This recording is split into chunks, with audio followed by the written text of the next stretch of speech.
گویا کہ نبی صلی اللہ علیہ وسلم کے ذریعے وہ جو عرب کے اندر قائم ہوا تھا، ایک دفعہ وہ کول روئے ارضی کے اوپر جو ہے وہ قائم ہوگا، تو ظاہر بات ہے کہ وہ قائم ہوگا تو اسی طرح ہی ہوگا جیسے محمد رسول اللہ صلی اللہ علیہ وسلم کے ذریعے ہوا، اور اسی طرح اس میں انسانوں کا تعاون ہوگا۔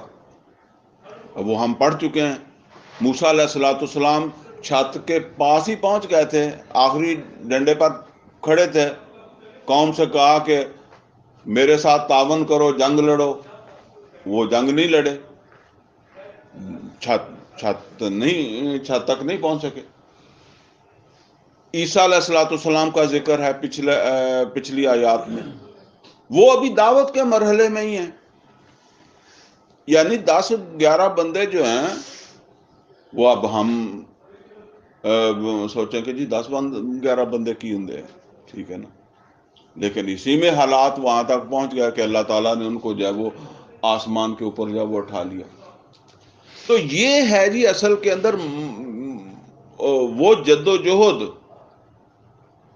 جو ایمان کا تقاضا ہے، ایمان کا لازمی نتیجہ ہے، یہ جد و جہد، غلبہ دین کی جد و جہد، نظام عدل و قسط کے قیام کی جد و جہد۔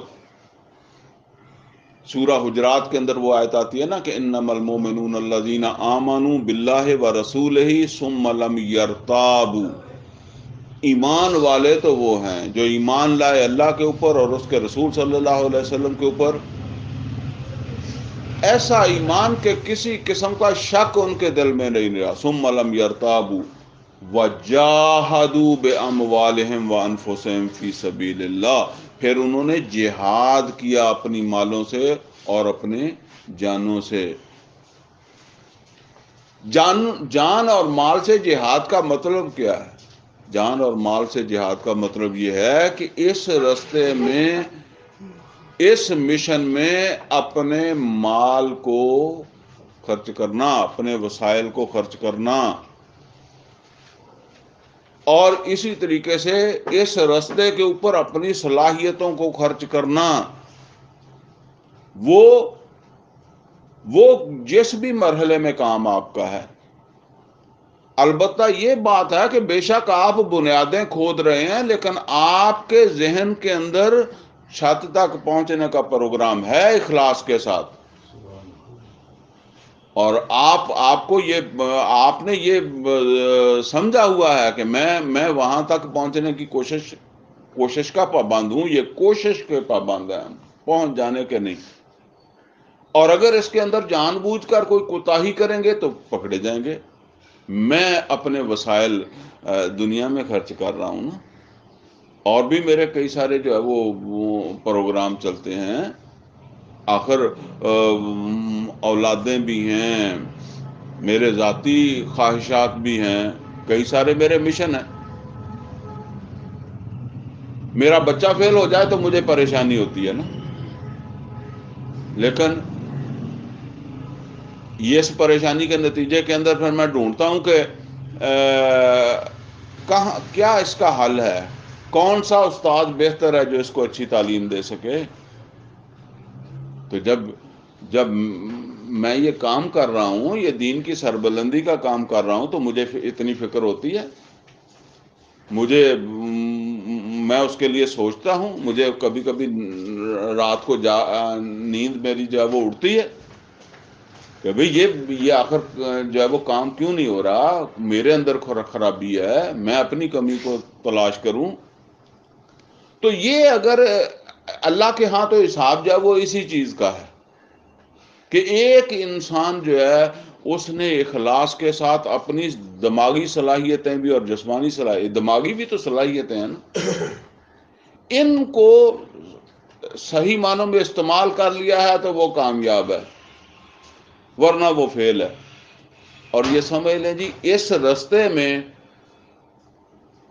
جو بھی آپ جد و جہد کر رہے ہیں، جیسے میں نے پہلے بھی عرض کیا کہ وہ جہاد فی سبیل اللہ ہے، اور اس راستے میں موت جو ہے وہ شہادت کی موت ہے، اس لیے کہ شہید صرف گولی سے مرنے والا نہیں ہے. اللہ تعالیٰ نے تو امت کو ہی شہداء کی امت کہا.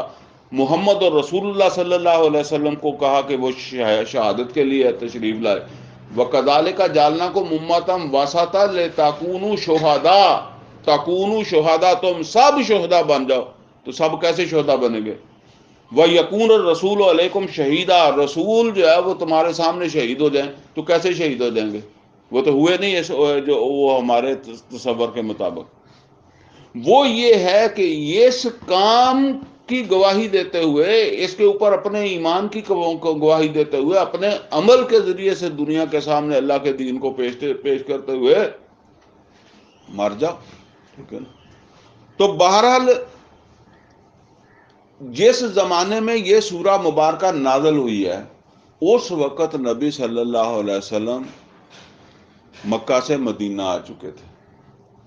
چونکہ جیسے میں پہلے ایک بات رہ گئی ہے، اس کو میں بھی عرض کر دوں کہ ہر پیغمبر کو بنیاد سے چھت تک کا سفر سمجھایا جاتا تھا، اور نبی صلی اللہ علیہ وسلم کو بھی شروع میں سمجھا دیا گیا تھا. یا ایھا المدثر قم فانذر وربک فکبر. یہ وربک فکبر، اور یہ سمجھ آ چکا تھا. اسی وجہ سے تو وہ سراقہ جو صحابی ہیں بعد میں، جو نبی صلی اللہ علیہ وسلم کو غار ثور میں گرفتار کرنے کے لیے جب وہ پہنچے تھے، تو نبی صلی اللہ علیہ وسلم نے اسے کیا کہا کہ سراقہ، میں تو تمہارے سامنے جو ہے وہ تمہارے ہاتھوں کے اندر کیسر و کسرا کے کنگن دیکھ رہا ہوں. یہ تو نہیں کہا کہ میں تو تجھے خانہ کعبہ میں حج کرتے ہوئے دیکھ رہا ہوں یا مکے میں حج کرتے ہوئے دیکھ رہا ہوں. چلے حج وغیرہ کا تو تھا نا اس وقت، خانہ کعبہ تھا. یہ تو خود بخود بات دلالت کرتی ہے نا کہ نبی صلی اللہ علیہ وسلم اس غلبے کی بات کر رہے ہیں کہ ایسا دور آئے گا اور تم ایمان والوں میں شامل ہوگے اور تمہیں کیسر و کسرا کے کنگن جو ہے وہ ملیں گے نا. لیکن جب آپ مکے سے مدینے تشریف لے آئے تو کچھ حالات ایسے بن گئے، اس میں یہ سمجھ لیں کہ مخالفت تھی یہود کی طرف سے بھی، مخالفت تھی عیسائیوں کی طرف سے بھی. مشرکین تو مخالف تھے ہی، لیکن ایک تیسرا عنصر بھی تھا، اور وہ تھا مسلمانوں میں سے وہ مسلمان جن کا یوں سمجھ لیں کہ وہ باقی چیزیں تو پوری تھی، بس یہی ایک چیز اس میں سے نکلی ہوئی تھی جو میں یہاں کہہ رہا ہوں. وہ تھے جب نبی صلی اللہ علیہ وسلم جو ہے وہ احد کے لیے نکلے ہیں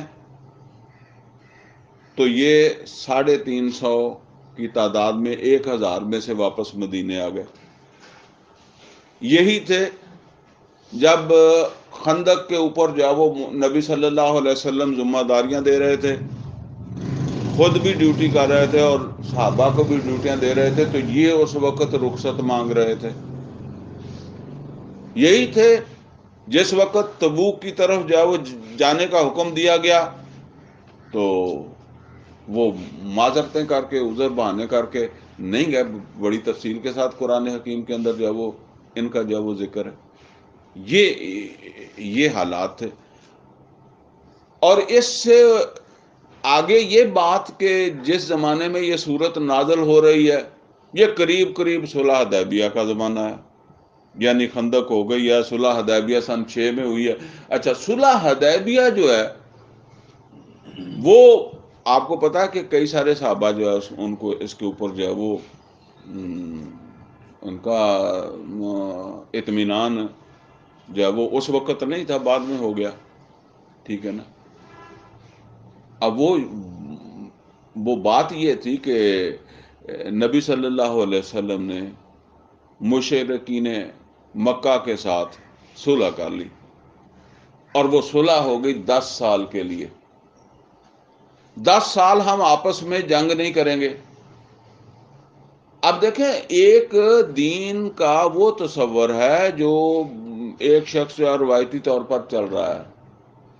ایک وہ ہے کہ انسان سمجھ سوچ کر جو ہے نا وہ چل رہا ہے، تو جو سمجھ سوچ کر چل رہا ہے وہ تو اس کے سامنے تو یہ سوال کھڑا ہو گیا کہ ہمیں تو اللہ نے غلبے کی ذمہ داری دی ہے، دین کو غالب کرنے کی ذمہ داری دی ہے، دین کو سر بلند کرنے کی ذمہ داری دی ہے، تو ہم تو صلح کر کے بیٹھ گئے ہیں۔ صلح سے تو دین سر بلند نہیں ہوتا نا۔ اب جس نے نہیں سوچنا اس نے نہیں سوچنا، جس نے دیکھنا اس کے اوپر تو یہ بات، یا کم از کم یوں سمجھ لیں کہ 10 سال کے لیے تو بات ختم ہو گئی نا، کہ جب جنگ ہی نہیں کرنی ہے تو اس کا صلح کا کیا مطلب ہے کہ ٹھیک ہے جی آپ ہمیں مدینے میں تسلیم کر لیں، باقی ہم آپ کو تسلیم کر لیتے ہیں، آپ اپنی جگہ ہم اپنی جگہ، 10 سال بعد پھر بھی صلح آگے بڑھ سکتی ہے، ٹھیک ہے نا، تو اس کی تجدید بھی ہو سکتی ہے۔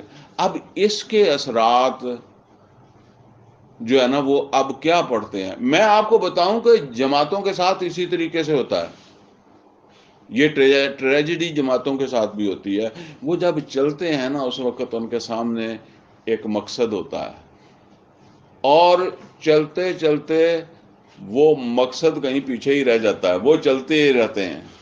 اچھا، اسی میں کچھ سوچنے سمجھنے والے جو ہے نا وہ غور کرتے ہیں کہ یار چلے کدھر تھے، جا کدھر رہے ہیں، بن کیا رہا ہے، ٹھیک ہے نا۔ اور یہ سارے لوگ نہیں ایسے ہوتے کہ جو اس طرح جو وہ سوچتے ہوں کہ بھئی یہ کیوں ہو گیا، کیونکہ وہ اتنا چل چکے ہوتے ہیں نا کہ وہ عادی ہو گئے ہوتے ہیں چلنے کے۔ چنانچہ اب جیسے میں نے یہ عرض کیا نا کہ یہ جو سوچنے سمجھنے والے ہوتے ہیں اصل میں یہ زیادہ بڑا سرمایہ ہوتے ہیں، ٹھیک ہے۔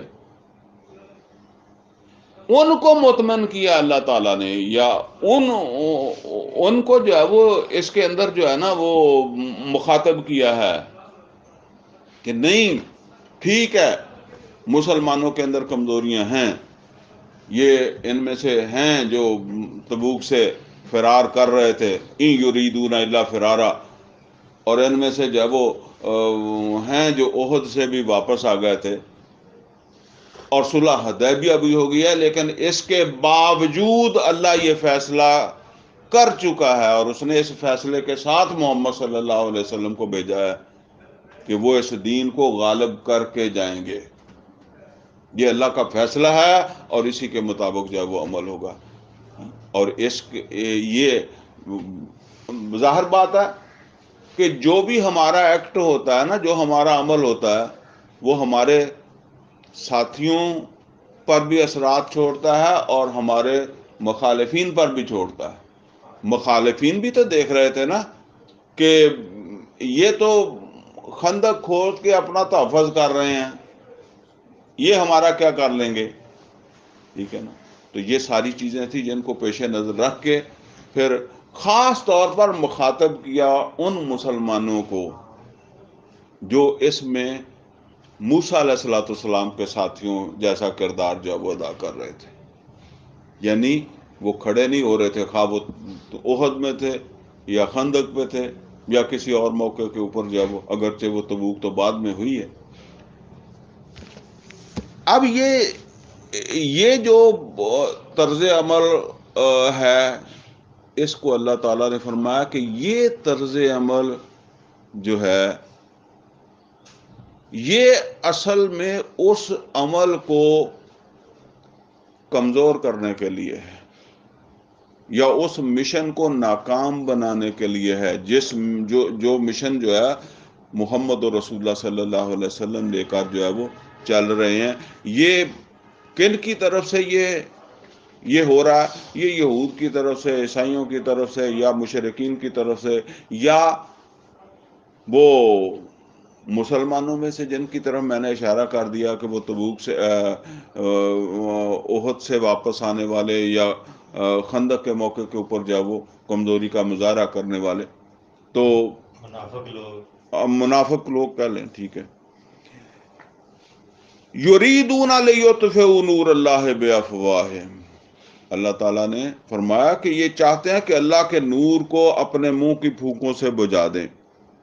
واللہ متم نورہ ولو کرہ المشرکون، لیکن اللہ تعالیٰ یہ فیصلہ کر چکا ہے، واللہ متم نورہ، تمام کرے گا، یعنی وہ بجانا چاہتے ہیں، اللہ تمام کرے گا مطلب کیا کہ اللہ اس کو پوری طرح روشن کرے گا۔ اللہ روشن کرنے کا فیصلہ کر چکا ہے اور وہ چاہ رہے ہیں کہ اسے بجھا دیں۔ واللہ متم نورہ ولو کرہ الکافرون، اگرچہ کافر یعنی جو وہ کافر مسلمانوں میں سے بھی ہو سکتے ہیں جو نہیں چاہتے یا اس میں معاونت نہیں کر رہے، وہ منافقین یہی کردار تھا ان کا۔ تو فرمایا کہ ولو کرہ الکافرون، اب اس کے لیے اللہ تعالیٰ فرما رہے ہیں هو الذی ارسل رسولہ بالہدی، وہی اللہ ہے جس نے اس کو تمام کرنے کا فیصلہ کر لیا ہے، اس کو روشن کرنے کا فیصلہ کر لیا ہے، اس نے روشن کرنے کے لیے اپنے رسول کو بھیجا ہے۔ هو الذی ارسل رسولہ بالہدی، ان کو یہ الہدا قرآن حکیم اسی لیے دیا گیا ہے، ودین الحق، اور ایک سچا نظام زندگی۔ اب دیکھیں یہ نظام زندگی، نظام کیا چیز ہے؟ ایک اللہ تعالیٰ نے حکم دیا ہے قرآن حکیم میں کہ نماز قائم کرو۔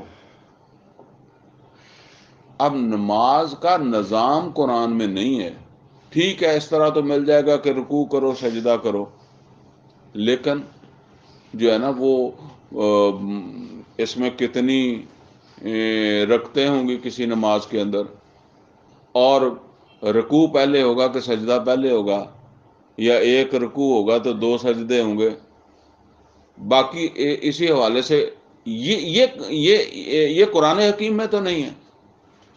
یہ ایک نظام ہے جو اللہ تعالیٰ نے نبی صلی اللہ علیہ وسلم کو جو ہے وہ دیا ہے، اس حکم کے اوپر جو ہے وہ عمل کے لیے ایک نظام دیا ہے۔ اسی طریقے سے اللہ تعالیٰ نے تو حکم دے دیا ہے کہ جو ہے وہ چور کا ہاتھ کاٹو۔ اب وہ چور کا ہاتھ کاٹنے کے لیے ایک نظام ہے جو محمد رسول اللہ صلی اللہ علیہ وسلم نے جو ہے وہ بنایا۔ تو یہ ہے اصل کے اندر جو وہ دین حق، ایک سچا نظام زندگی۔ هو الذی ارسل رسولہ بالہدی ودین الحق لیظہرہ علی الدین کلہ۔ زہر کہتے ہیں اس کمر کو، پیٹھ کو جسے کہتے ہیں، گھوڑے کی پیٹھ یا گھوڑے کی زہر۔ اب جو پیٹھ پر بیٹھ جاتا ہے، جو سوار بیٹھ جاتا ہے وہ غالب ہے، تو جس کو وہ پیٹھ پر بیٹھنے نہ دے وہ تو پھر غالب نہیں ہے۔ اسی طرح فرمایا لیظہرہ، تاکہ یہ جو دین حق دیا ہے اس کو غالب کر دیں علی الدین کلہ، جتنے بھی دین ہیں ان کی پیٹھوں کے اوپر سوار کر دے، غالب کر دے، وہ ماتحت ہو جائیں جتنے بھی دین ہیں، یہ سب کے اوپر جب وہ غالب ہو جائے، اس کام کے لیے جب وہ بھیجا ہے۔ اور اسی لیے میں نے وہ بتایا نا کہ سن 9 میں سورہ کی توبہ کی آغاز کی 6 آیات جو ہیں جب تک اس کے اوپر عمل درآمد نہیں ہوا تھا تو اس وقت تک تو ابھی وہ صورتحال نہیں بنی تھی، ان پر عمل درآمد ہوا ہے، اس میں 4-6 مہینے لگے ہیں، کچھ ٹائم لگا ہے، اور یہاں تک کہ اس کے بعد وہ حج کا سیزن آ گیا سن 10 میں۔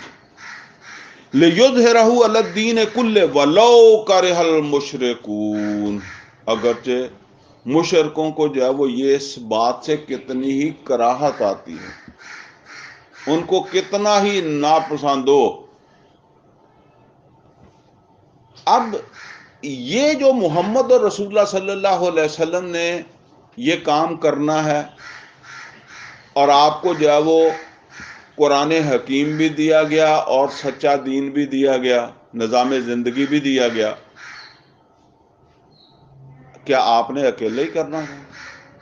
نہیں، اب مسلمانوں کو ان کی ذمہ داری بتائی جا رہی ہے کہ رسول اللہ صلی اللہ علیہ وسلم نے یہ کام کرنا ہے، اور اس کام میں تمہارا کردار ہے، تم اپنا کردار ادا کرو۔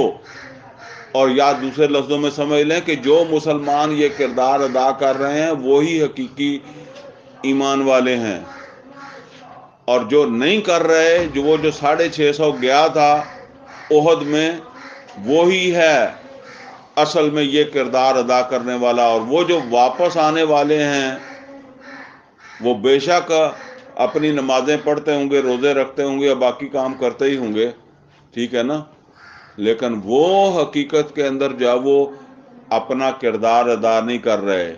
اور وہ کردار کیا ہے؟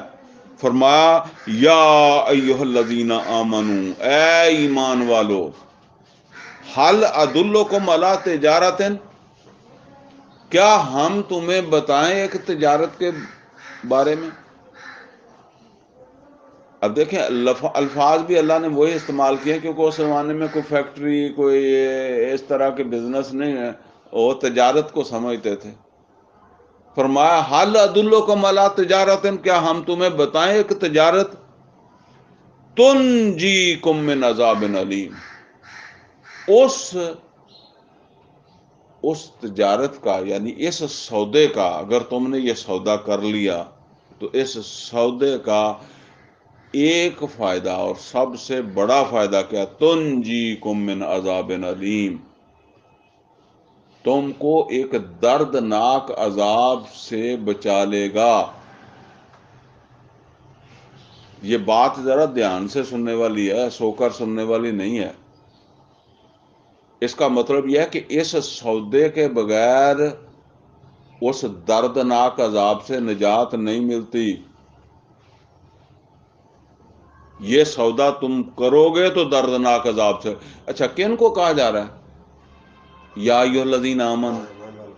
مطلب یہ ہے کہ وہ جو واپس آنے والے تھے احد سے، وہ ٹھیک ہے، وہ جو مسلمانوں میں شمار ہوئے، لیکن وہ نجات نہیں پا سکتے دردناک عذاب سے. وہ جو 650 گیا ہے وہی پائے گا. وہ جنہوں نے خندق کے اوپر ڈیوٹیاں دی ہیں وہی دردناک عذاب سے نجات پائیں گے.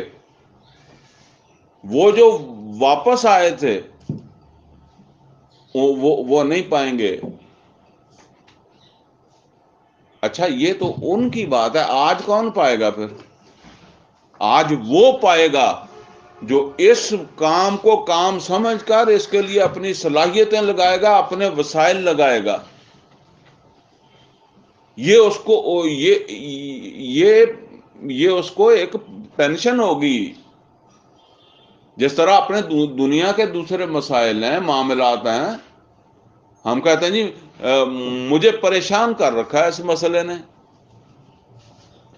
بیٹی کی شادی نہیں ہوتی پریشان کر رکھا ہے، بچے پر تعلیم حاصل نہیں کرتے پریشان کر رکھا ہے، دکان چلتی نہیں ہے بڑی پریشانی ہے جی، نوکری نہیں مل رہی بڑی پریشانی ہے.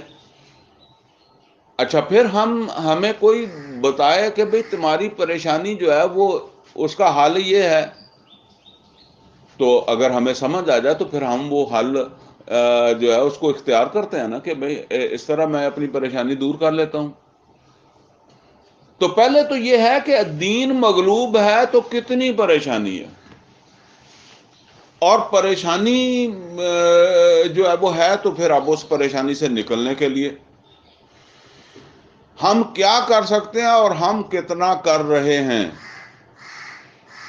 یہ کوئی اتنا آسان کام نہیں ہے. فرمایا یا ایھا الذین آمنوا، اے ایمان والو، حل ادلکم علی تجارۃ، کیا تمہیں بتائیں ایک تجارت کے بارے میں، ایک سودے کے بارے میں، اس سودے کا تمہیں کیا فائدہ ملے گا؟ تنجیکم من عذاب علیم، تمہیں دردناک عذاب سے. ایک اور فائدہ بھی ہے وہ بعد میں آئے گا، لیکن پہلا فائدہ نوٹ کر لیں، اس کے بغیر دردناک عذاب سے نہیں بچتے، نہ اس وقت نہ آج. اب اگلی بات کیا ہے؟ فرمایا تؤمنون باللہ ورسولہ، تم سب ایمان لاؤ اللہ کے اوپر اور اس کے رسول پر. اچھا جی اب سوال پیدا ہوتا ہے کہ جب بات ہی مسلمانوں سے کی جا رہی ہے تو پھر یہ کون سا ایمان ہے؟ یہ وہ ایمان ہے جس کا حاصل جہاد فی سبیل اللہ ہے۔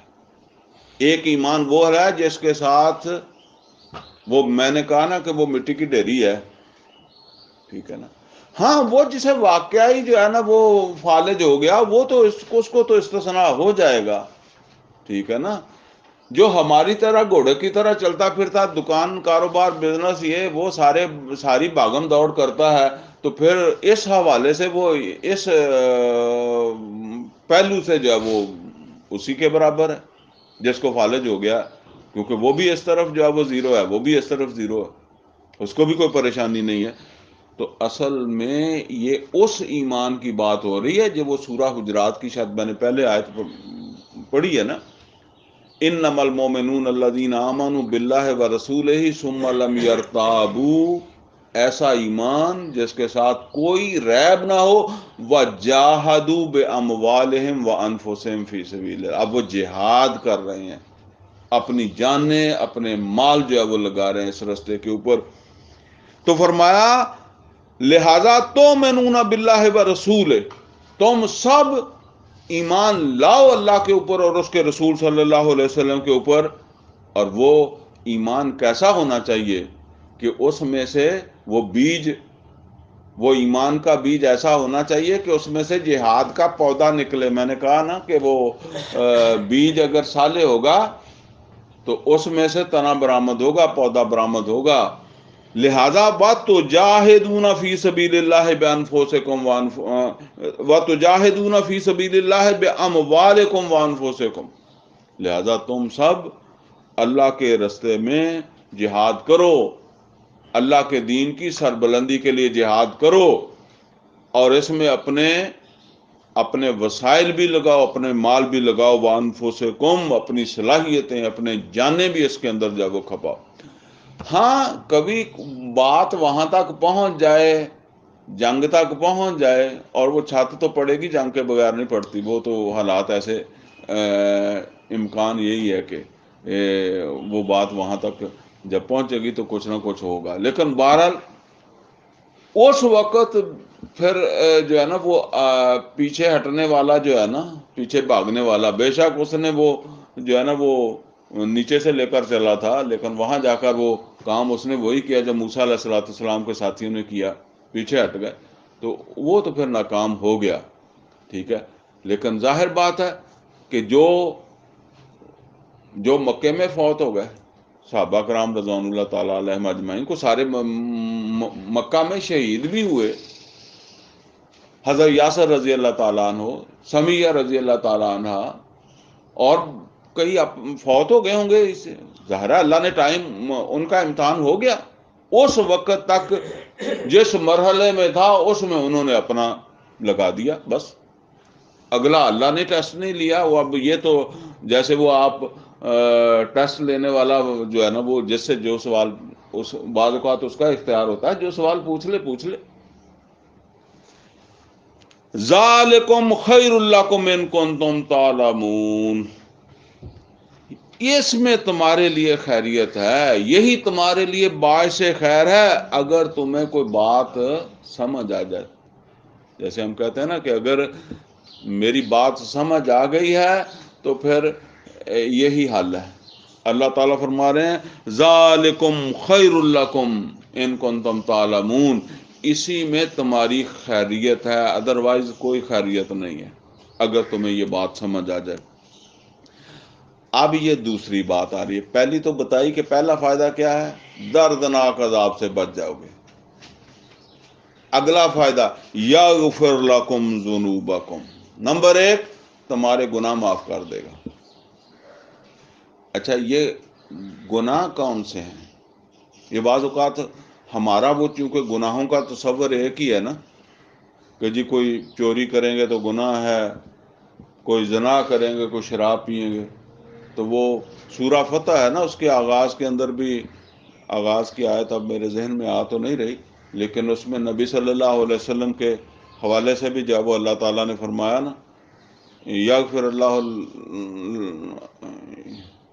ما تقدم من ذنب، بدل اس طرح کچھ الفاظ ہیں کہ اے نبی اللہ تعالیٰ نے آپ کے اگلے پچھلے جو ہے وہ گناہ معاف کر دیے، تو وہ ہم لوگ جو ہے نا وہ پھر اس طرح سوچنا شروع کر دیتے ہیں نا، کیونکہ ہمارے ذہن میں تو یہی چیز ہوتی ہے۔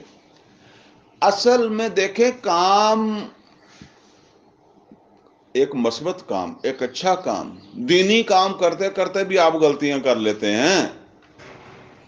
آپ نماز پڑھ کے آئے ہیں، آپ سمجھ کے آئے کہ میں نے 4 رکعتیں پڑھی ہیں، آپ نے پڑھی 3 تھی، آپ بات نہیں پتا چلا۔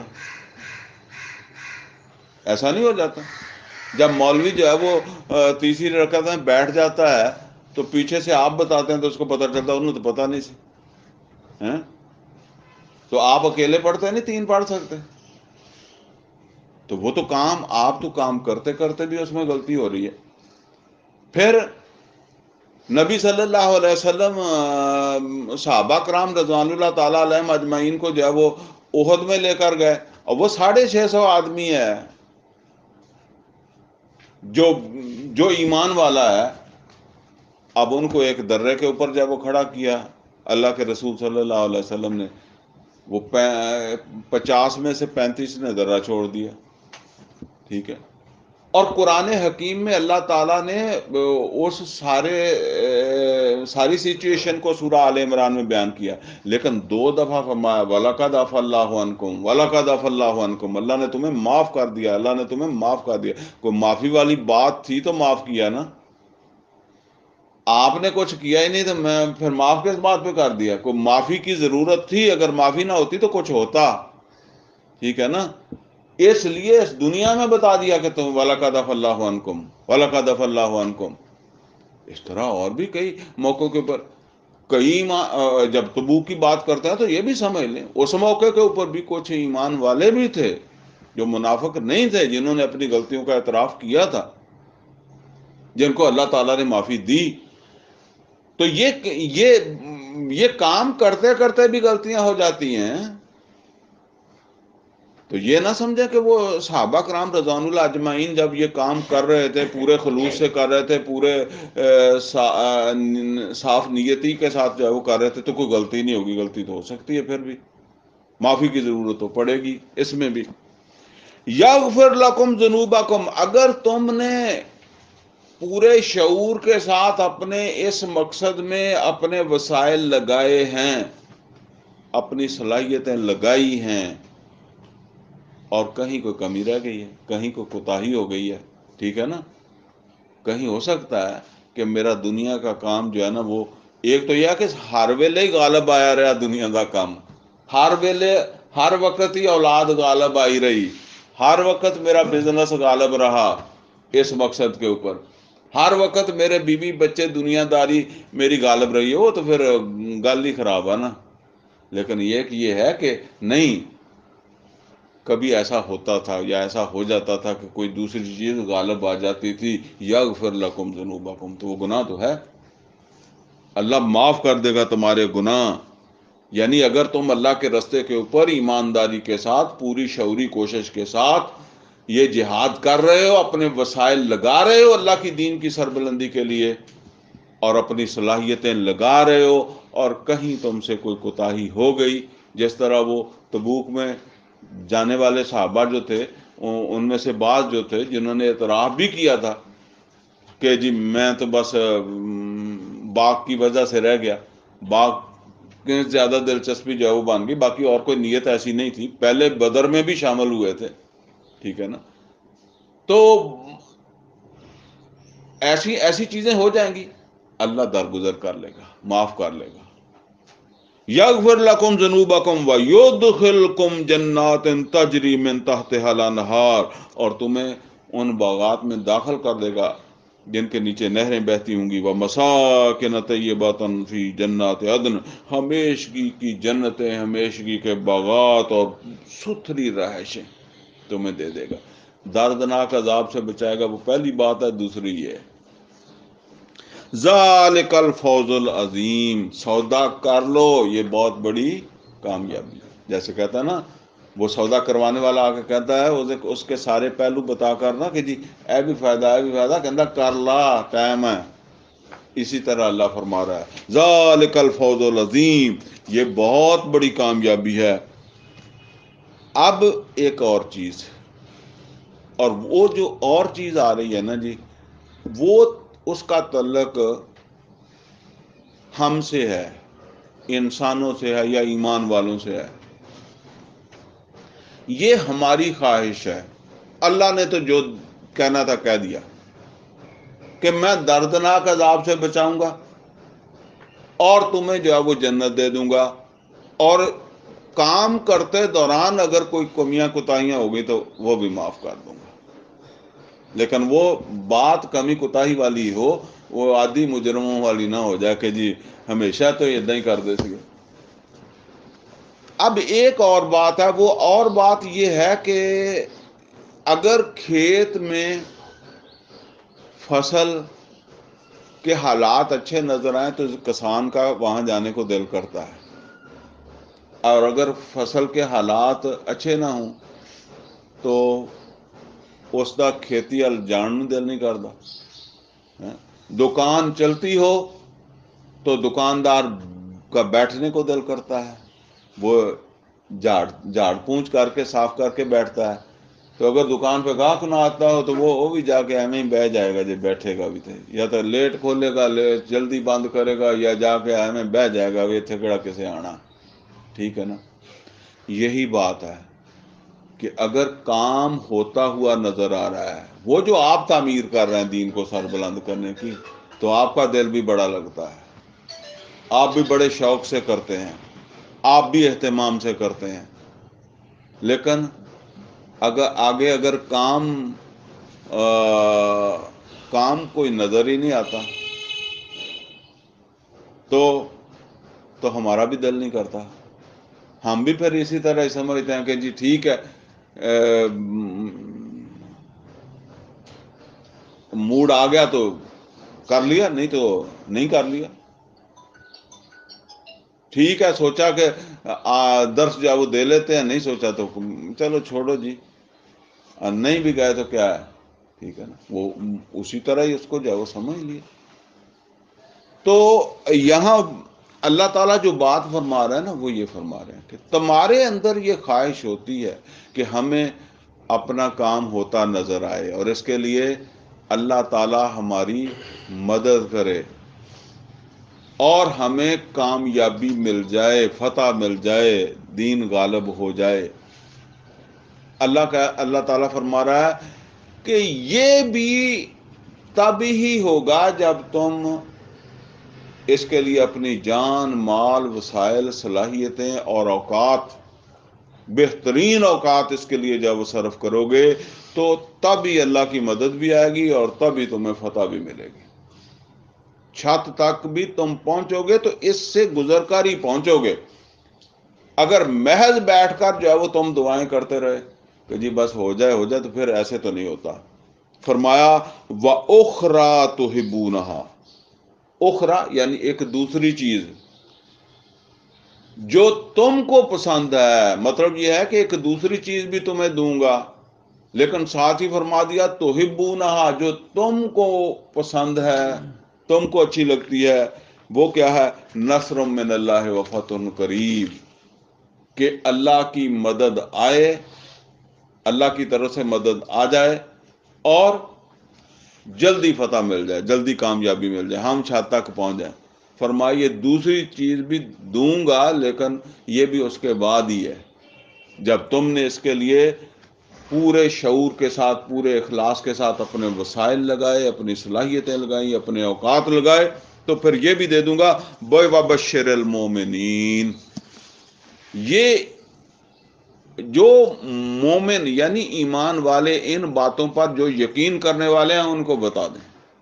جو یقین کرنے والے نہیں ہیں وہ ان کو کہیں لگے رہیں، جن کو یقین ہے ان کو بتا دیں، یہ باتیں واضح کر دیں ان کے اوپر. اب دیکھیں پھر سب ایمان والوں کو مخاطب کر کے ایک بات کہی جا رہی ہے، اور بات ہمارے لیے بڑی اہمیت رکھتی ہے. فرمایا یا ایھا الذین آمنو، اے ایمان والو، کونوا انصار اللہ، تم سب مددگار بن جاؤ اللہ کے مددگار بن جاؤ. دیکھیں ہمارے ہاں وہ اگر عام طور پر بات کریں تو ہو سکتا ہے کہ لوگ اس کو عجیب بات سمجھیں کہ اللہ کی مدد، ہم نے کیا اللہ کی مدد کرنی ہے، ٹھیک ہے نا؟ لیکن یہ دیکھ لیں اللہ ہم سے مدد مانگتا ہے. وہ میں نے اپنے بیٹے کا نام انصار اللہ رکھا ہے. تو وہ ایک جگہ ڈاکٹر ہے، ایک جگہ انٹرویو دینے کے لیے گیا، تو اس کو انہوں نے پوچھا تمہارے انصار اللہ کا کیا مطلب ہے؟ تو وہ کہنے لگا کہ اللہ کا دوست. میرا بیٹا کہنے لگا. اس نے کہا کہ نہیں، تم نے مطلب صحیح نہیں بتایا. کہتا میں نے فوراً اسے کہا کہ اللہ کا مددگار. اس نے کہا پہلے تم نے کیوں ایسے بتایا؟ کہتا جی میں نے کہا کہ آپ کو سمجھ نہیں آنی، جب میں نے مطلب بتایا تو آپ جو ہے وہ مطلب میرے مخالف ہو جائیں گے، یا کوئی نہ کوئی بات ایسی کر دیں گے کہ منہ ویخ اللہ کا مددگار.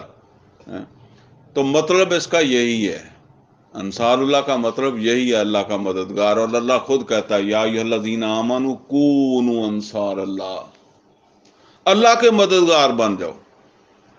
کما قال عیسی ابن مریم للحواریین من انصاری الی اللہ، جیسے کبھی عیسیٰ علیہ الصلوۃ والسلام نے مدد مانگی تھی اپنے حواریوں سے اور ان سے کہا تھا من انصاری الی اللہ، کون میری مدد کرنے والا ہے اللہ کے لیے یا اللہ کے راستے پہ یا اللہ کے دین کے لیے، کون ہے میری مدد کرنے والا؟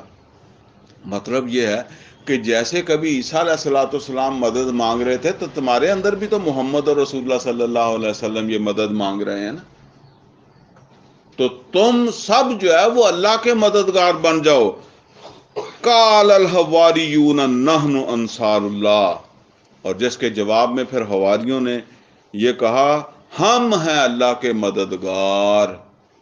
اب اس میں بھی بڑی بات ہے کہ عیسیٰ علیہ الصلوۃ والسلام نے تو جو ان سے کہا وہ کہا من انصاری الی اللہ، کون میری مدد کرے گا تم میں سے اللہ کے کام پر، یعنی میں اللہ کا کام کر رہا ہوں، اب تم میں سے کون میرا معاون بنتا ہے، کون میرا مددگار بنتا ہے؟ لیکن وہ جو دیکھیں ان کی سوچ، ان کی فکر، ان کا فہم، جو وہ حواری تھے، انہوں نے عیسیٰ علیہ الصلوۃ والسلام کو نکال کے کہا نحن انصار اللہ، ہم ہیں اللہ کے مددگار. یعنی یہ آپ کا تھوڑی کام ہے. جیسے کہتے ہیں یار توں کہڑا آپ دے واسطے مانگ رہے ہیں، کیڑا تیرا ذاتی کام ہے، تو رب دا کام ہے، اسی رب واسطے کھڑے ہیں. اس طرح کھڑے ہو جاؤ. اور اسی میں یہ بات ہے کہ محمد اور رسول اللہ صلی اللہ علیہ وسلم پر احسان نہ کرو کہ ہم آپ کے ساتھ کھڑے ہوئے ہیں، تم اللہ کے لیے کھڑے ہوئے ہو، اللہ کا کام ہے.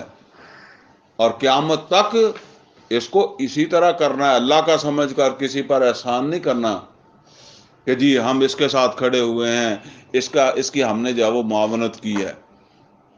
فرمایا قال الحواریون نحن انصار اللہ، اور کہا تھا حواریوں نے کہ ہم ہیں اللہ کے مددگار. حالانکہ مدد عیسیٰ علیہ الصلوۃ والسلام نے مانگی تھی، انہوں نے کہا کہ نہیں یہ تو ہم آپ کے ساتھ ہیں، لیکن ہم تو اللہ کا کام کرنے کے لیے کھڑے ہوئے ہیں. فآمنت طائفۃ من بنی اسرائیل وکفرت طائفہ، تو عیسیٰ علیہ الصلوۃ والسلام نے پکار لگائی تھی تو ایک گروہ نے بات مانی تھی عیسیٰ علیہ الصلوۃ والسلام کی، ایک نے نہیں مانی تھی. اور جنہوں نے مانی تھی وہ کتنے تھے؟ وہ 10-11 آدمی تھے. ویسے 12 کا آتا ہے کہ 12 آدمی تھے، لیکن 12 میں سے ایک آدمی جو ہے وہ تو مخالف ہو گیا تھا. بعد میں اس نے عیسیٰ علیہ الصلوۃ والسلام مخبری بھی کر دی تھی، کیونکہ وہاں رومن کی حکومت تھی، تو رومن چاہتے تھے گرفتار کرنا. اور چونکہ عوام کے اندر بنی اسرائیلی تھے، یہودی گرفتار کروانا چاہ رہے تھے عیسیٰ علیہ الصلوۃ والسلام کو، اور حکومت کو کہہ رہے تھے کیونکہ کرنا تو پھر حکومت نے تھا. تو بہرحال وہ ایک جو تھا اس نے اس میں مخبری کر دی تھی. یہ لمبی بات ہے، پھر کسی وقت کریں گے. لیکن اللہ نے عیسیٰ علیہ السلام کو زندہ آسمان پر جب وہ اٹھا لیا. جب عیسیٰ علیہ السلام کو اٹھا لیا تو وہ 11 بندے گرفتار ہو گئے جو آپ کے اوپر ایمان لانے والے تھے، جو آپ کے حواری بنے تھے، جو ساتھ کھڑے ہوئے تھے، وہ گرفتار ہو گئے. تو فرمایا فآمنت طائفۃ من بنی اسرائیل وکفرت طائفہ، تو ایک گروہ نے جو ہے وہ ساتھ دیا اور ایک نے کفر کر دیا. اب جو بات ہے نا جی، آخری بات ہے اور اس بڑی سبق آموز ہے. اب اللہ کیا فرما رہا ہے؟ فَأَيَّدْنَا الَّذِينَ آمَنُوا، تو ہم نے مدد کر دی ایمان والوں کی. فَأَيَّدْنَا الَّذِينَ آمَنُوا عَلَىٰ عَدُوِّهِمْ، ان کے دشمنوں کے خلاف. اگر اتنی بات ہوتی نا تو پھر تو یہ بھی ہو سکتا تھا کہ چلیے اللہ نے مدد کر دی، عیسیٰ علیہ السلام کو اٹھا لیا. لیکن اگلی بات جو ہے نا، فَأَصْبَحُوا ظَاہِرِينَ، ایسی مدد کی کہ ہو گئے وہ غالب. وہ پیچھے ہم نے پڑھا کہ نبی صلی اللہ علیہ وسلم کو جو بھیجا وہ کس لیے بھیجا؟ پیٹھ پر سوار کرنے کے لیے، باقی ادیان کی پیٹھ پر اس دین کو، دین اسلام کو سوار کرنے کے لیے. هو الذی ارسل رسولہ بالہدی، هو الذی ارسل رسولہ بالہدی ودین الحق لیظہرہ، تاکہ وہ اس دین کو پیٹھ پر سوار کر دیں، غالب کر دیں، علی الدین کلہ، سب دینوں کے اوپر. تو یہ یظہرہ جو ہے، جس سے میں نے عرض کیا تھا کہ ظاہر پیٹھ کو کہتے ہیں، یہاں اللہ کہتا ہے ظاہرین، وہ بیٹھ گئے پیٹھ پر، سوار ہو گئے. عیسیٰ علیہ السلام کے اوپر جو ایمان والے تھے، فاصبحوا ظاہرین، وہ ہو گئے غالب آنے والے. اب یہ اس کو سمجھیں گے تو پھر بات سمجھ آئے گی. کیسے غالب آ گئے 10-11 آدمی؟ اتنی بڑی رومن سلطنت، وہ گرفتار ہو گئے. لیکن وہ سبق پڑھ چکے تھے. ہم تو پڑھ کر بھی بھول جاتے ہیں نا، وہ پڑھ چکے تھے. اور ایسا سبق کہ انہوں نے جیلوں میں اپنے دین کی تبلیغ شروع کر دی. ظاہر اب قیدی نے جیل میں جانا ہے، جیل میں بھی انسان ہوتے ہیں. انہوں نے جیلوں میں تبلیغ شروع کر دی. اچھا، جیلوں میں پھر سارے جو ہے نا وہ قیدی ایک جیسے نہیں ہوتے، ان میں جیل کا عملہ بھی تو ہوتا ہے نا، یعنی اسی میں آفیسر بھی ہوں گے، دوسرے بھی ہوں گے. اچھا، وہ بھی متاثر ہونے لگ گئے. اس عمل کو لگے 300 سال. وہ تو فوت ہو گئے ہوں گے 10 آدمی یا 11 آدمی جو ہے نا. پھر انہوں نے جن کو آگے دعوت دی، جنہوں نے وہ دعوت قبول کی، اور پھر وہ آگے اس کام میں ایسے لگے کہ پورا 300 سال گزر گیا اسی طرح. لیکن یہ دعوت اتنی پھیل گئی کہ جو رومن بادشاہ تھا وہ بھی عیسیٰ علیہ السلام پر ایمان لے آیا. یعنی وہ اتنے اس کے وہ حکومت کے جو لوگ تھے، ان میں بڑے بڑے سرکردہ لوگ جو ہے وہ عیسائی ہو گئے، یہاں تک کہ بادشاہ بھی جو ہے وہ ایمان لے آیا. اب آپ ذرا دیکھیں، وہ جنہوں نے کام شروع کیا تھا وہ تو پتہ نہیں کتنا عرصہ پہلے دنیا سے چلے گئے، اور اب 300 سال بعد جو ہے وہ چوتھی 5ویں نسل، جو بھی آپ سمجھ لیں کتنی نسلیں اس میں سے چلی گئی ہوں گی. ٹھیک ہے نا. اب اس دور میں آ کر جو ہے وہ رومن سلطنت، دنیا کی سب سے بڑی سلطنت تھی، وہ عیسائیوں کی سلطنت بن گئی. یعنی کہاں عیسیٰ علیہ السلام جو ہے ان کی جان کا ڈر ہے، اور کہاں عیسیٰ علیہ السلام کے ماننے والوں کی حکومت ہے. فاصبحوا ظاہرین. اللہ کہتا ہے کہ ہم نے مدد کی جو ایمان لے آئے تھے، بے شک وہ تھوڑے ہی تھے. اب اس میں سبق کیا ہے کہ دیکھیں، ہم نے اپنا کام کرنا ہے. ہمیں نہیں پتا کل کو ہو سکتا ہمارے اس کام کے اندر جو ہے وہ کوئی ایسی جہت اللہ پیدا کر دے، ٹھیک ہے نا، اور وہ کہیں کا کہیں پہنچ جائے. ہمیں کیا پتا. لہذا جو ہے وہ یہ نہیں سوچنا چاہیے کہ یار ہاں ہم، وہ تو پہلے ہی اللہ تعالیٰ نے جو ہے وہ بتا دیا ہے نا کہ یہ نصر من اللہ و فتح قریب، یہ تمہاری پسند ہے.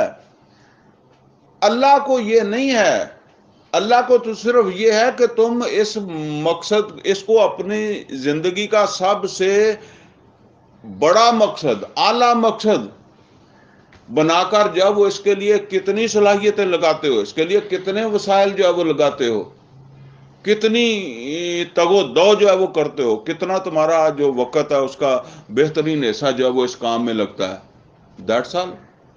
تو اگر تم بنیادیں کھوتے کھوتے ہی مر جاؤ تو پھر کیا ہے؟ دیکھیں سورہ آل عمران جو ہے نا وہ کئی اعتبار سے بڑی عظیم صورت ہے۔ اس میں جب احد ہوئی ہے نا تو اس میں یہ ایک واقعہ ہو گیا کہ نبی صلی اللہ علیہ وسلم زخمی ہو کے گر گئے۔ جب آپ گر گئے تو آپ کے اوپر کچھ صحابہ کی لاشیں بھی آ گئیں جو آپ کو بچا رہے تھے۔ عام طور پر جو ہے وہ ایک بات جو ہے وہ پھیل گئی کہ محمد رسول اللہ صلی اللہ علیہ وسلم شہید ہو گئے۔ اب دیکھیں یہ غلطی ہوئی نا، کچھ صحابہ جو تھے نا، حالانکہ یہ ان صحابہ میں سے ہیں جو 650 میدان گیا ہے، ٹھیک ہے، ان میں سے کچھ صحابہ جو ہے نا انہوں نے میدان چھوڑ دیا کہ محمد رسول اللہ صلی اللہ علیہ وسلم فوت ہو گئے، ٹھیک ہے نا۔ وہ جو میں توجہ کرا رہا ہوں، وہ جو کہا نا کہ گناہ معاف کر دوں گا، کرتے کرتے بھی کچھ ہو جائیں گے تو معاف کر دوں گا۔ تو اب اللہ تعالیٰ نے جو سورہ آل عمران کے حصے نازل کیے ان میں فرمایا وما محمد الا رسول، نہیں ہے محمد صلی اللہ علیہ وسلم بس ایک رسول، آفا ماتا او قتلا انقلبتم علی اعقابکم، کیا یعنی مطلب یہ ہے کہ محمد رسول اللہ صلی اللہ علیہ وسلم اگر فوت ہو جائیں یا جنگ کے اندر جب وہ شہید ہو جائیں، انقلبتم علی اعقابکم، تم واپس پلٹ جاؤ گے اپنی ایڑیوں کے بل، یعنی تسی کام چھڑ کے بہ جاؤ گے؟ نہیں، یہ ہم پر ہمارے ایمان کا تقاضا ہے یہ کام کرنا۔ چھت تک پہنچنے کی شعوری کوشش کرنی ہے، لیکن پہنچ جانا نہ ہمارے بس میں ہے نہ ہمارے اختیار میں ہے، اور اس سفر کے اندر جو موت آ گئی وہ شہادت کی موت ہے۔ اللہ تعالیٰ سے دعا ہے کہ اللہ تعالیٰ ہمیں قرآن کا فہم عطا فرمائے، عمل کی توفیق عطا فرمائے۔ اقول قولی ھذا واستغفرہ لی ولکم ولسائر المسلمین والمسلمات۔